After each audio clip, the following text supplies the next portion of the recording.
Very careful about how these things are managed, yeah. Listen, we notice you have an accent and you live in London. So Brexit is top and front and center, and we watched somewhat of a circus this week. Sorry to call it that, but it's a tough time for the people, the British people. What are your thoughts? Do you think Brexit should happen, and what are you envisioning for the country? The check-ins weren't going so well, and in the room someone was snoring, and the robot was not understanding the person and saying, "What? I'm sorry, I don't understand you."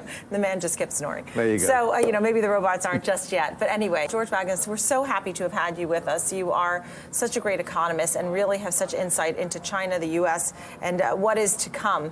And there is great concern about intellectual property. Oliver, cybersecurity, intellectual property, these are the areas that still remain front and center, and maybe the areas that they cannot agree on, as George just told us. That's the real number. That's the real number, because the official numbers, they're very smooth. They lack all sense of cyclicality and volatility. What you've also noted is that the Chinese government has sort of changed tone and actually is going backwards in time to a certain extent. Can you quickly explain that? Yeah. This is a throwback to China rules the world. It is in their mind. It's a throwback to basically the kind of governance system that existed under Mao.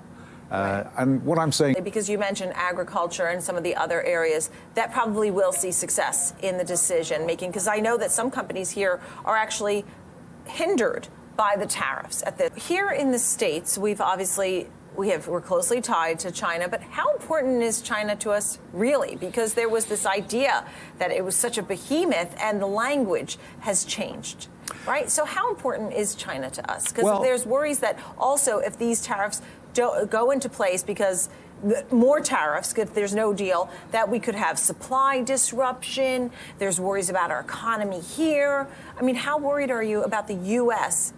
in relation to China?